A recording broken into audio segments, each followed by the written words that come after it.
Hey, hello, and welcome to the show. It's me, JP, and it's time for JP's product pick of the week. Thanks so much for stopping by.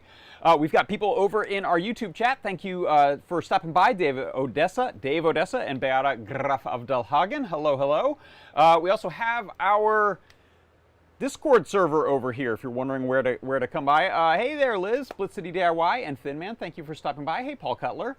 Hello, hello. And what's going on here? Well, I've got a product pick for you, which you can go and check out right here at this URL and this QR code. And you will find the product pick of the week has this show inside of the product page. So you can go there, still watch the show. And you'll be able to throw the item in your cart and get a big, deep 50% off discount without a coupon code or anything. Just buy it during the show. We have 100 stashed away in stock that just got unleashed. And you can pick some up, 10, maximum 10 per customer, no resellers allowed. So what I like to do before I tell you about it is have Lady Ada tell us about this from her new segment on Ask an Engineer. So take it away, Lady Ada. Okay, you guys love RGB LED matrices on a Raspberry Pi and you want lots of them. Well, we have a new bonnet by request. This is called a Active 3 triple output bonnet. That's because the Python library a lot of people use, it calls it the Active 3 pinout. Basically, you can control 3 matrices in parallel, so you get 3 times the throughput. Great for really big screens. Works on all Raspberry Pis with 2x20 headers.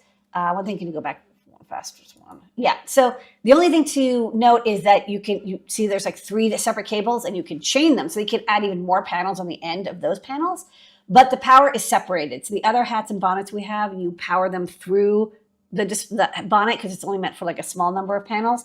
For this, you're going to have a separate power system. But what's cool is we have Pi 5 support for this and there's Pi 4 support for this.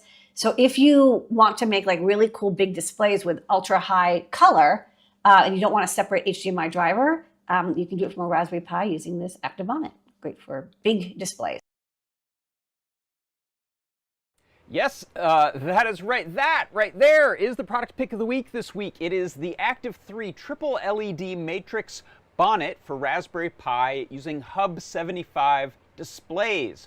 So you know that we've had a single matrix connection for Raspberry Pi in the past. This one, however, allows you to use a triple parallel output. So you can get some really high numbers of pixels out there at a high color bit rate, which is really cool. As you can see here, instead of having just one data output and then chaining a bunch of displays together, we can have 3 happening parallel simultaneously, which gives you some really fantastic looking results. What I'm going to do, in fact, is we'll take a look. I've got a demo back here. I'll point a better camera than this at it, however, before we do that. But before I do that, I wanted to show you over here on the product page. So if we go to product 6358, there it is, the Adafruit triple LED matrix bonnet for Raspberry Pi. You can see we have 100 of them in stock. In fact, I've got a new feature here I'm going to pop up, which is this little overlay. That's an overlay using a fruit jam, which will show us the status if it's in stock, and at some point that should go to a real number. If we sell some during the show, that'll when it's over 100, it'll always just say in stock. But that's the sale price. So instead of normally $9.95, you can see we've got it for $4.98. And this will connect up to pretty much any Raspberry Pi, as long as you have the 2x20 display, or rather the 2x20 GPIO pin connector, the 40-pin GPIO header. So that includes zeros and 0Ws and 0WHs and the plus models of the A and B, Pi 2, Pi 3, Pi 4. I'm using a Pi 5 over here, which gives you probably the best results. You've got the highest refresh rates. You're using PIOs for it specifically. And you can use these, as you can see there, there's a connector for 3. Let me switch over to this view right here. There's connectors for 3 IDC cables. So these are the 2x8 IDC cables. and this sort of display. So there's a Hub 75 display. You're not going to use this with NeoPixels or dot stars. This is for this particular type of display that you see in signage on Times Square, in, I think, retail environments, some buses and things like that. So this type of display uses this IDC cable, and with this connected up to your Raspberry Pi, you can run some Blinka CircuitPython Python code to make this really nice and easy using the Active3 display library. I'll show you an example of some code that I have running.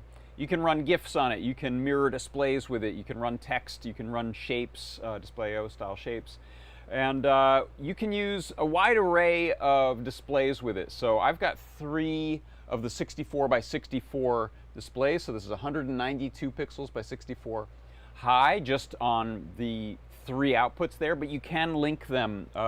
As you'll see, most of these displays allow you to daisy chain, so we can add displays to that. You could go up to more and more displays so long as the memory and refresh rate are going to hold up for you. And we've got anything from 16 by 32 pixel displays, 32 by 32, 32 by 64, 64 by 64, bunch of different sizes, so different pitch. This is a very tight pitch one here. And in fact, so someone asked, what about the displays? If you go to any of these displays, you'll see we've got 16 by 32 in 6 millimeter, 32 by 32 in 4, in 5, in 6 millimeter, so bigger or smaller, denser.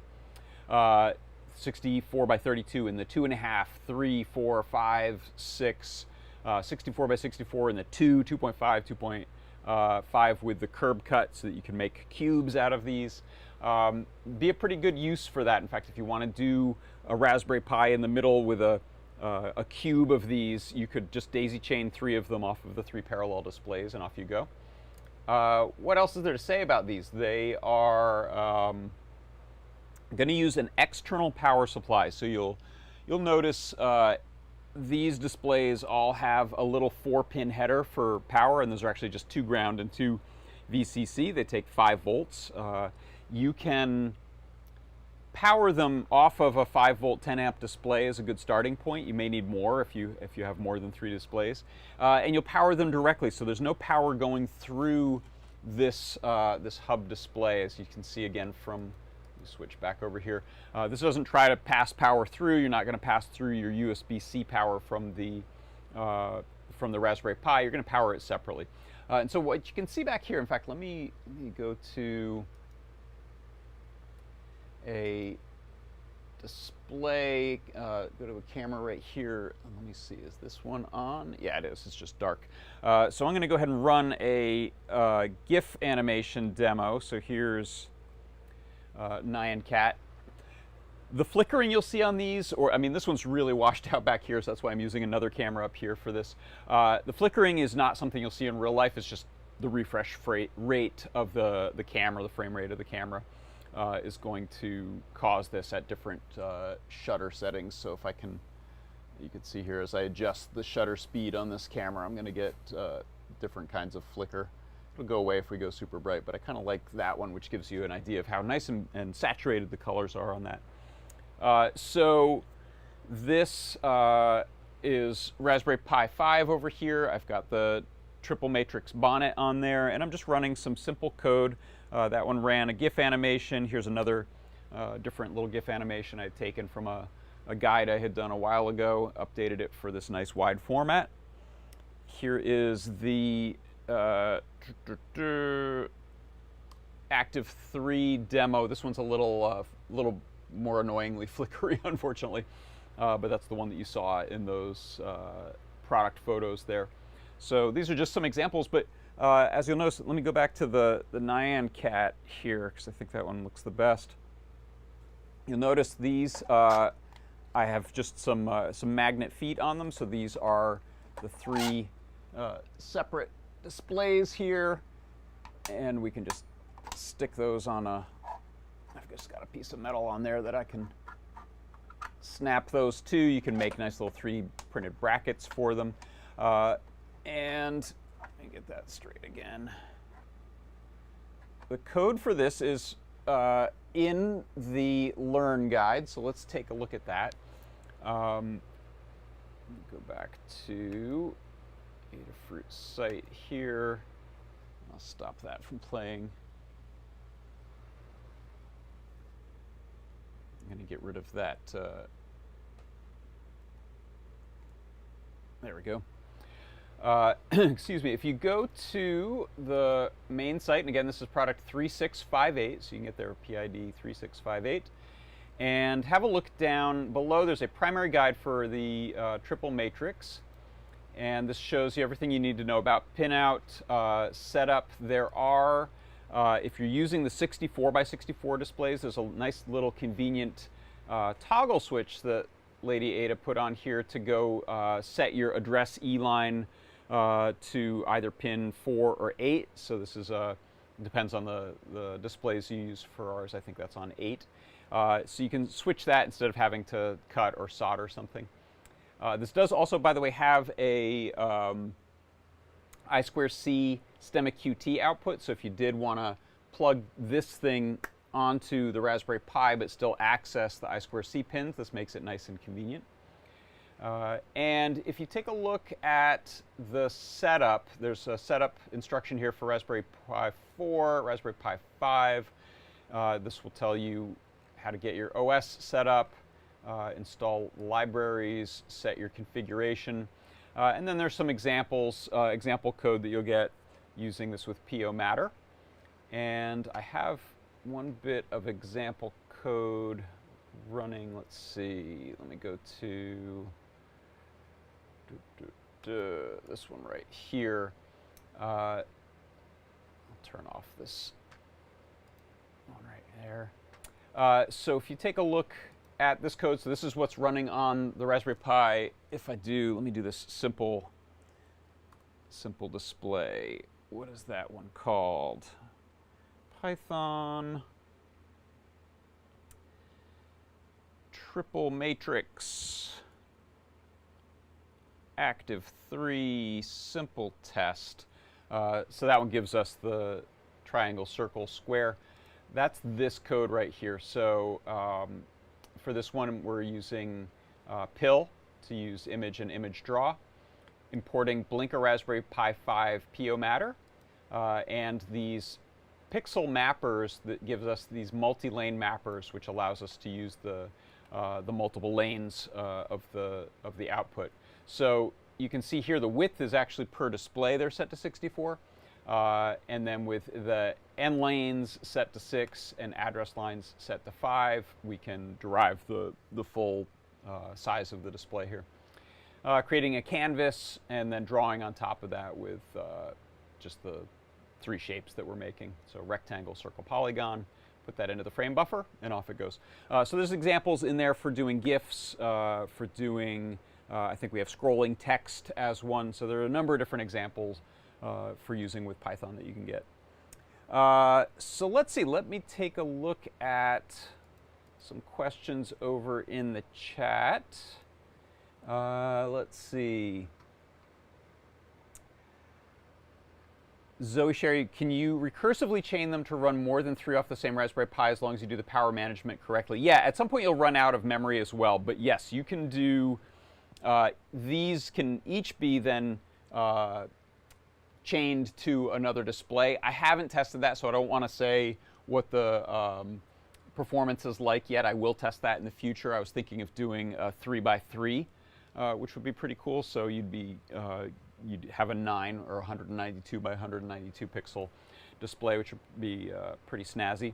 Also, the 2x2 that I did for Pico 8 wall arcade system, it would be kind of nice to do here with 3 parallel and then just 1 chained if the code would support that. So yes, you have options with that, but sorry, I can't say what the maximum is yet. Charles asks, do you sell the matrices or any Hub 75? We do, yeah. So you'll see those linked. You might have seen that before at the bottom of the product page. If we bring this up, get off of there. Scroll down, you'll see one of them, a couple of them here. So take a look at this 32 by 32. That'll link you to all the rest of them.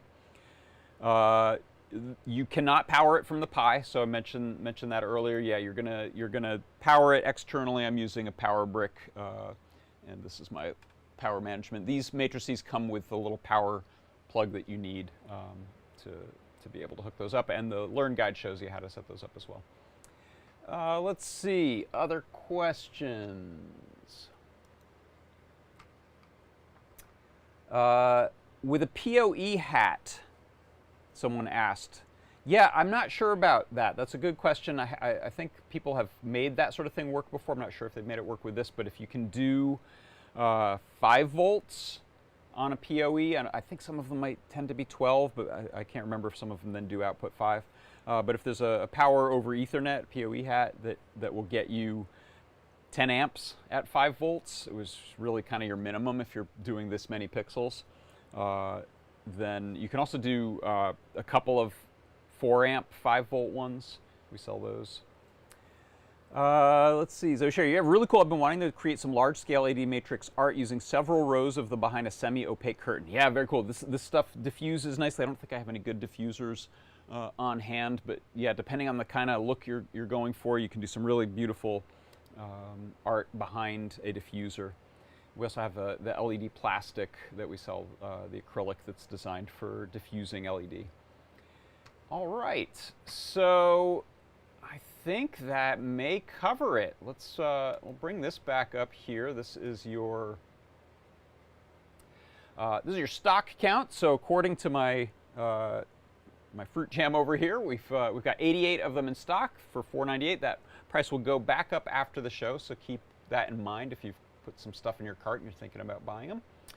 And make sure to pick up some displays and some power supplies too if you don't have those on hand. So I think we'll wrap it up there. I will let me run NianCat on here. Sorry, I only had one of them today, so I wasn't able to show off the matrix up close. That's why I put those pictures up there. I quit that and run NianCat. There he is. All right. So that right there, that is the product pick of the week. Wait, let me move this out of the way. Go over here, Cat. Yeah, that'll be right there. That right there is the product pick of the week this week. It is the Active 3 Triple LED Matrix Bonnet for Raspberry Pi for Hub 75 displays. For Adafruit Industries, I'm John Park, and this has been JP's product pick of the week. I will see you next time. Bye-bye.